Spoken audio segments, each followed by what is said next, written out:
Good morning, welcome to Headline Focus, here live on Core Politics with me, Rob Double. It is the start of the week, Monday the 19th of November 2018. Let's have a look at what's dominating the political headlines.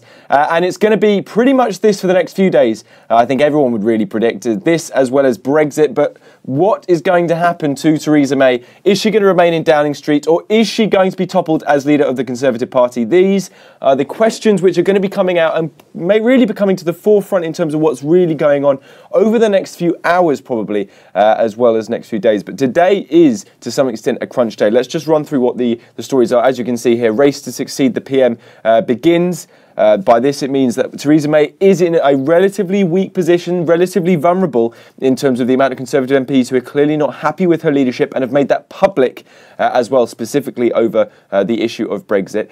At the moment, it seems the reports indicate that she is safe. She's got over the worst or threat or the moment of highest danger for her premiership. However, that isn't to say that something isn't down the road which is going to wipe out her leadership of the Conservative Party and have her replaced. Yesterday, Sir Graham Brady, according to reports, said that the key 48 letters of no confidence threshold, that's how many MPs would need to write to the 1922 committee chairman to say they want to trigger a vote on Theresa May's leadership. That has not been reached so far. In fact, reports are the figure currently is about 25 MPs who've declared. Today, though, we'll find out whether those MPs who wanted to think about, the situation over the weekend, think about what they want to do over the weekend, will actually action upon perhaps their frustrations with Theresa May's leadership or indeed the finalised Brexit withdrawal agreement. The Gang of Five is the quote that's going around today, and that's probably what you're going to hear a lot on the news lines as well. That's, of course, the five big Brexiteers of the Cabinet: Michael Gove, Andrea Leadsom, Penny Mordaunt, Chris Grayling and Liam Fox, as to what they're going to be doing. Now, they're Brexiters. They have said they're going to stay in Cabinet as of last week, when, of course, you had the walkout of Dominic Raab and Esther McVeigh, two significant Cabinet members. But the reason why they're staying in is to try and strike, to see whether they can strike better terms and to rewrite, to some extent, with the contents of the withdrawal agreement to make it better and far more agreeable to them, but also to many Conservative MPs who are not happy with what it's looking like at the moment. Now, whether that happens, whether that's successful, might dictate the movements of some of these Cabinet ministers. And, of course, if Theresa May loses one or even a few more Cabinet ministers, that would be a real moment of risk in terms of her leadership as to whether they'll reach that 48 threshold and to lead for a no confidence vote. Remember, though, even if that confidence vote does happen in Theresa May's leadership, there would need to be at least half of MPs in the Conservative Party who would vote against her in that subsequent vote in order for her to be actually toppled, which many people are thinking at the moment, according to these reports, would be unlikely. The Sun has got an interesting story actually on this. European Research Group organiser Steve Baker, obviously a key prominent Eurosceptic behind Jacob Rees-Mogg, is quoted as saying, "If anyone does what they've told me, the line will be crossed by a big margin on Monday evening." But there's a caveat to this, because he goes, however, it has become very, very clear that not everyone does what they've said they're going to do.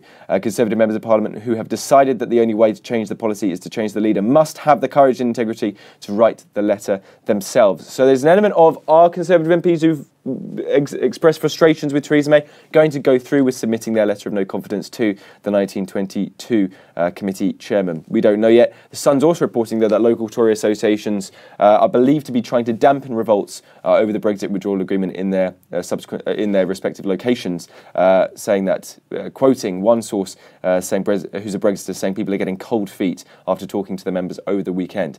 Now, if that contest did happen, if Theresa May did lose a no confidence vote, who are their rivals? Well, one person who's making it very clear that he has an alternative vision for Brexit is, of course, former Foreign Secretary Boris Johnson, writing in his column for The Telegraph today. He's billed as his plan for Brexit. Check that out if you want to read more and just to see the movements going on within some of the former Cabinet members who are now on the backbenches of the Conservative Party.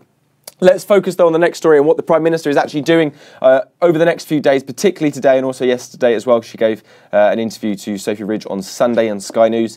She's going to give a speech to the CBI, Confederation of British Industry, this morning, or today, I think, warning off rebels in her cabinet and wider party that they can't change the terms of this withdrawal agreement. Significant, of course, because as we've just heard, many cabinet ministers who are Brexiters are staying in cabinet to do that very thing.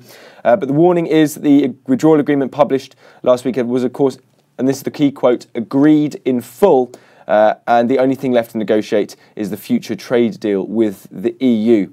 Now, why is Theresa May making these speeches to the Confederation of British Industry, doing these interviews? Well, this is the key crunch time the next few days where she has to sell the withdrawal agreement and get that political momentum behind the current plan and the current withdrawal agreement to get it through Parliament, but also get popular support from the electorate about it. Now, there has been, if you remember a few weeks ago, that grid of PR strategy for post-Brexit, the PR post-Brexit Blitz or PR post-Brexit plan Blitz. That seems to have been, to some extent, enacted.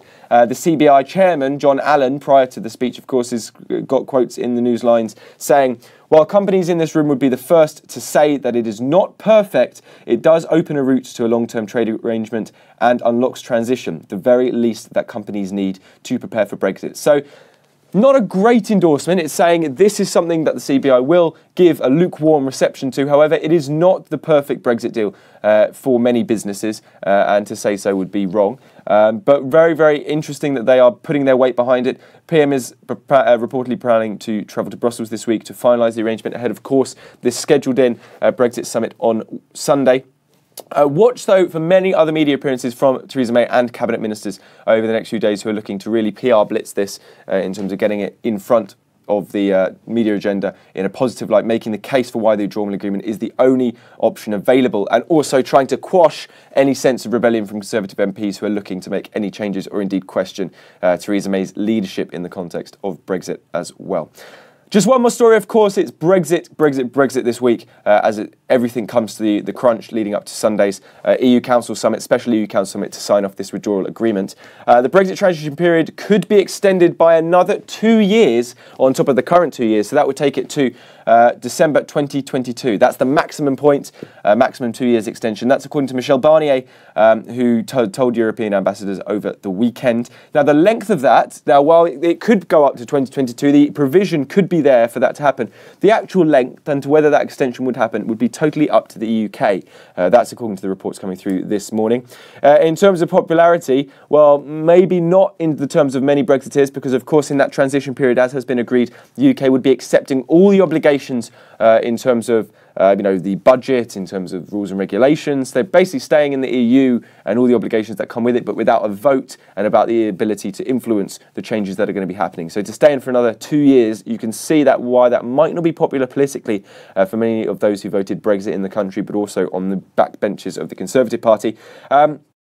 But politically, the reason why, in terms of the reports suggesting today, is that it's to allow for a decent time length to work on and negotiate that future trading arrangement, that future partnership, that future trade deal between the UK and the EU to be signed off, of course, by all UK national parliaments and, of course, some regional parliaments as well. So in terms of the legislative process of signing off a trade deal, it might need that extra 2 years of transition to get it over the line. EU 27 foreign ministers are in Brussels this morning for a General Affairs Council meeting. Expect possibly some news lines coming out from them regarding the European mood, or the moods in respective European countries about the withdrawal agreement and the current opinions of various different countries.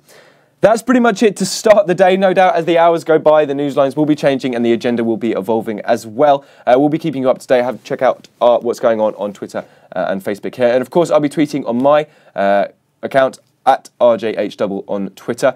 If you want to chat about something that's been covered in these stories, or something I've missed which you think should be talked about, the comment section is of course below.